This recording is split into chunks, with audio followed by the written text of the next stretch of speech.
This is Dr. Ron Daniels, the ancient one, the OG, if you will, and coming to you with another, we call it a vantage point, an OG reflection, whatever you want to call it. Anyway, it's occasioned by the passing of Peter Yarrow.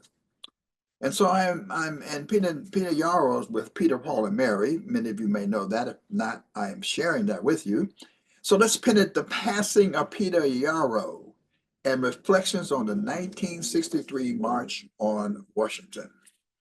I was 21 years old when I went to the March on Washington. I was president of the Youngstown State University chapter of the NAACP at the time. I cut my teeth, so to speak, in terms of organizing and the Black freedom struggle with the NAACP, even though it was more a part of the more radical branch of the NAACP at the time.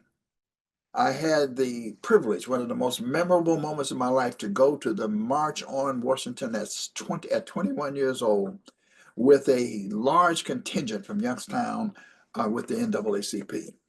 I will never forget that day.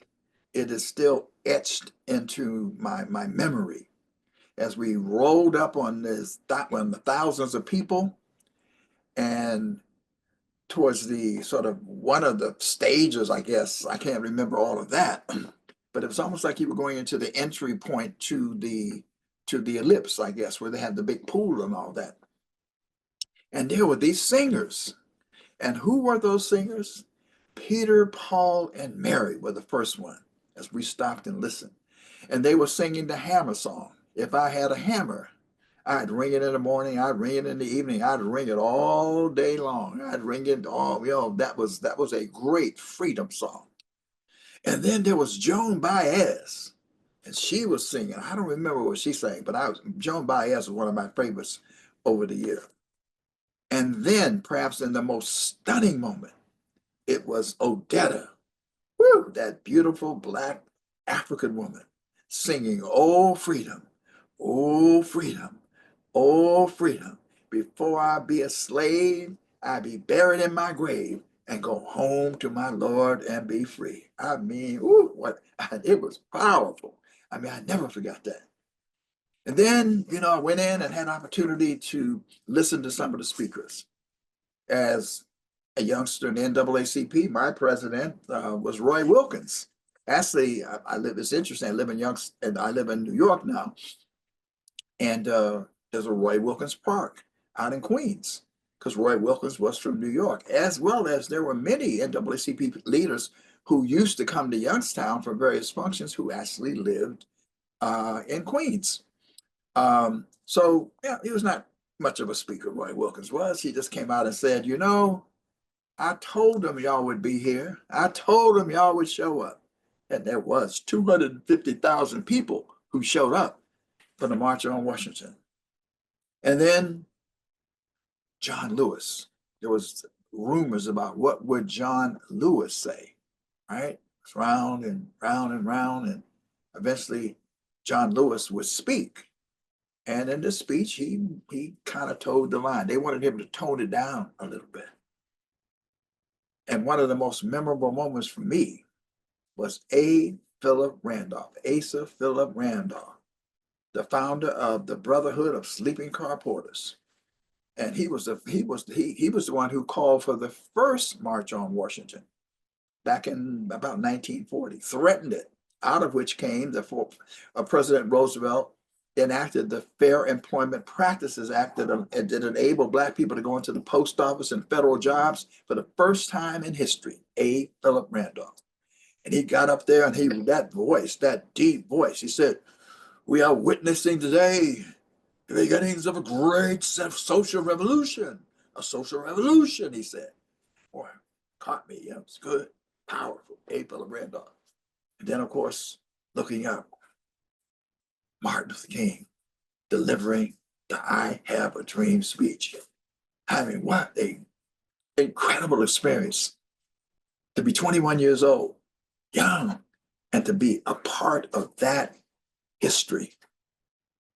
Now, fast forward to the tape, I come to New York and I encountered Odetta again.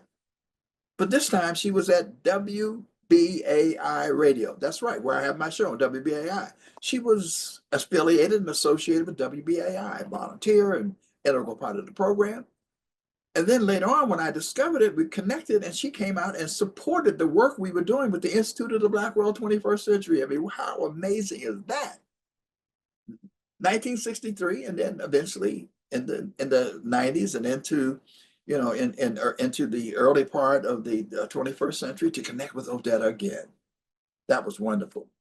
And then Peter Yarrow, whom I had not really gotten to know or meet, as executive director of the Institute of, as executive director, not the Institute of the Black World 21st Century, as the executive director of the Center for Constitutional Rights, CCR, I got to know him because he was a staunch supporter of CCR. He really was.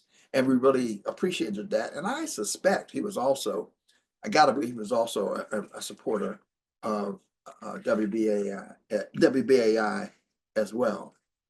So I just wanted to pause to reflect on this experience. But the lesson I take from it is the power of folk songs and freedom songs and how much we need them in this moment of resistance and transformation. I think about Bernice Reagan and Sweet Honey in the Rock, Pete Seeger, whom I got to know quite well, Frederick Douglass Kirkpatrick. Many don't know much about him. He was a devotee of Pete Seeger. The Harambe singers, the SNCC freedom singers, all of these great singers who gave such great inspiration to the Black freedom struggle in the 60s and the 70s. And we're in a moment now of resistance and transformation, and we need our artists, our folk singers, our freedom singers, our rap activists, our artists on the front lines again, inspiring us to take on this retrograde right-wing agenda that we're facing under the leadership of the MAGA Mad movement and Agent Orange, and AKA the Orange Man.